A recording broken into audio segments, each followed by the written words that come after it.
Okay, ayun. So, hello mga boss. Bali, ayan, sagutin lang natin yung tanong ng isa nating kaibigan, patungkol dun sa accessories wire. Kung saan akala niya yung accessories wire ay positive or negative. So, nagtatanong siya kung ano ba yung accessories wire, kung positive ba ito or negative. So, paliwanag lang natin mga boss. So, meron tayong ignition switch dito. 4 wires ignition switch, which is common para sa mga Honda, Euro, Rusi at napakarami pang iba. So kapag nakakita kayo ng ganitong ignition switch mga boss, ganito yung color coding. So ibig sabihin ito ay stator type. Okay, so stator drive siya mga boss kasi meron siyang kill switch tsaka negative. Okay, so doon naman sa tanong ng ating kaibigan mga boss, yung accessories wire kasi, okay, so paliwanag muna natin itong mga wirings na to. Sa 4 wires mga boss, 4 pin ignition switch. So dito meron tayong green dito, green wire. So yung green wire na yan, automatically yan ay negative. Okay, so negative yan mga boss. So po pwede itong tumakbo sa negative ng battery or sa may body ground, sa may chassis. Po pwede yan. And then next naman mga boss, may red tayo dyan. Ayun, so may red tayo dyan. So itong red naman na to, nanggaling na to sa may positive ng battery. So live yan. Kapag nakakita kayo ng live dun sa may positive ng battery natin, ganitong wire, ganito kakapal, kung saan may palaging fuse yan, so may fuse dyan. So dito tatakbo yan sa ignition switch natin. Okay, so live, ibig sabihin may supply yan. Ngayon, ayun supply nito mga boss from positive terminal ng battery. Pag pumasok na yan dito sa ignition switch, yan, kapag ka-in-on mo to, okay, magkakasupply na ngayon itong black wire natin. Yan. So ito na ngayon yung tinatawag na accessories wire. So dito sa accessories wire na to mga boss, napakaraming connected dyan. Andyan yung connected yung starter natin, yung push start, yung busina, yung flasher, ano pa ba, yung brake light, tail light, headlight. So napakarami ng connected dito.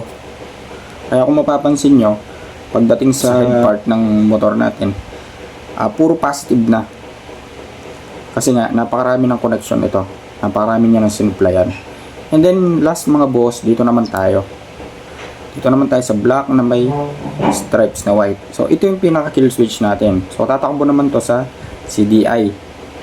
Okay? So kapag nakakita kayo ng ganyan, automatically kill switch na yan. Yun yung taga-patay at saka buhay ng CDI natin para mag-start yung motor natin at para ma-off. Okay? So yan yung responsable. Bali dito sa 4 wires na to, kung pagpa-partnerin natin mga boss, ang magka-partner itong red at saka black. Okay? Kasi kapag sinusi mo yung ignition switch natin, for example, nag-turn on ka, kasi nga may lakad ka, di ba? Okay? So bali ang magka-partner dyan, itong red at saka black. Kasi yung supply na galing dito sa red, from positive terminal ng battery, tatawid lang dito sa black. Kasi nga naka-on na. So ibig sabihin may supply na to. Okay? Next naman ang magka-partner ulit dyan mga boss, ito. Itong green, yung ground natin or negative, at saka itong black na may stripes na white. So yan yung magka-partner. Kasi nga mga boss, kapag yung ignition switch natin naka-off, ibig sabihin itong green or negative na wire at saka itong black na may stripes na white ay magkadikit. So magkadikit yan dito sa loob. Yan. Yan. So magkadikit yan, may contact yan. Kaya hindi umaandar yung motor natin. So wala siyang supply kahit na i-kick mo, kahit na sipain mo sa kickstart, hindi aandar.